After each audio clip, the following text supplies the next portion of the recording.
Assalamualaikum warahmatullahi wabarakatuh. Saya Wawat Ernawati, guru SD Negeri Cijaha, Kecamatan Cibugel, calon guru penggerak Angkatan 5 Kabupaten Sumedang, akan memaparkan filosofi pemikiran Ki Hajar Dewantara mengenai pendidikan. Salam dan bahagia. Panci sejati. Tak ada lagi tarian pena, tak ada lagi untayan kata, impian dan cita-cita hampa, terkoyak, tergerus keegoisan, sunyi senyap Indonesiaku. Namun kini setumpuk kata dalam cerita menjadi saksi bisu perjalananmu. Di atas tanah ibu pertiwi, langkahmu pasti tak terhenti. Hitam putih menjadi warna-warni, tumbuhkan kembali benih yang hampir mati. Dengan sejuta ide dan gagasan radikal, kembangkan merdeka belajar. Ide, paham, kontradiksi terjadi, wujudkan mimpi harus ambisi, torehkan kembali panci sejati, Tutwuri Handayani. Ki Hajar Dewantara lahir di Yogyakarta pada tanggal 2 Mei tahun 1889 dengan nama Raden Mas Wardi Suryaningrat. Sempat melanjutkan pendidikan kedokteran di Stopia, kemudian bekerja sebagai penulis dan wartawan di beberapa surat kabar. Beliau tergolong salah seorang penulis yang handal pada masanya. Gaya tulisannya bersifat komunikasi dengan gagasan-gagasan yang anti-kolonial.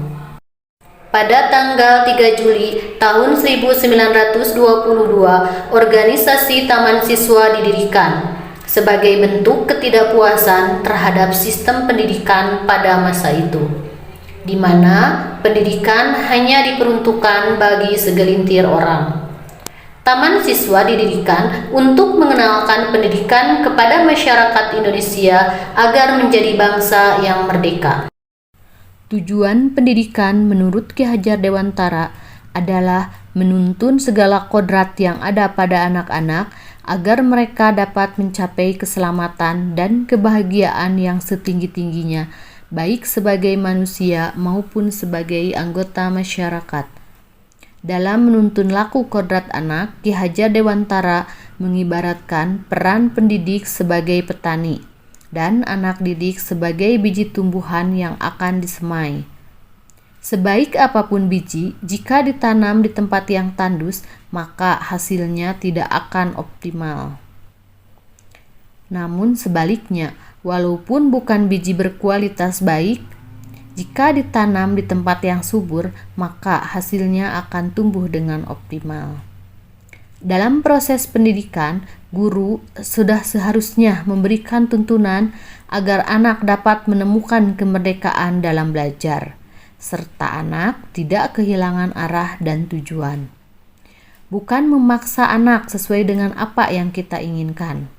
Karena jika anak diibaratkan kertas sudah ada tulisan namun masih tipis, tugas gurulah untuk mempertebal tulisan tersebut sehingga anak bisa berkembang sesuai dengan bakat dan potensi yang dimilikinya.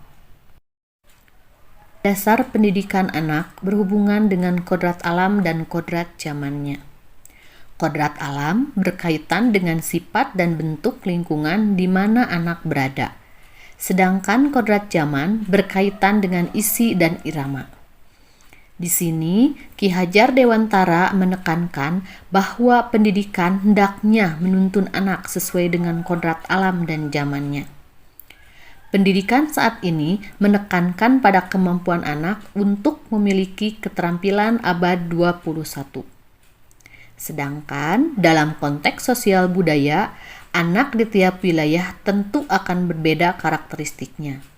Misalnya, siswa di wilayah pantai akan berbeda karakteristiknya dengan siswa yang ada di wilayah pegunungan. Begitupun perkembangan zaman yang terus berkembang dinamis. Hal ini mempengaruhi pendidik untuk menuntun muridnya sesuai dengan konsep pendidikan, yaitu perubahan. Pendidikan hendaknya menuntun anak dalam mengembangkan bakat dan potensi yang dimilikinya. Namun, tidak boleh menyamaratakan bakat dan potensi setiap anak, seperti halnya planet-planet dalam lintasannya. Setiap planet memiliki karakteristik yang berbeda satu dengan yang lainnya, dengan kecepatan lintasan yang berbeda pula. Planet Bumi memiliki karakteristik dan kecepatan lintasan yang berbeda dengan planet Neptunus dan dengan planet lainnya.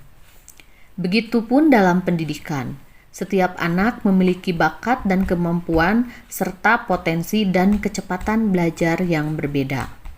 Anak yang memiliki bakat menari tidak harus dipaksakan untuk mahir dalam matematika. Begitupun sebaliknya. Tuntunlah anak sesuai dengan bakat dan potensinya.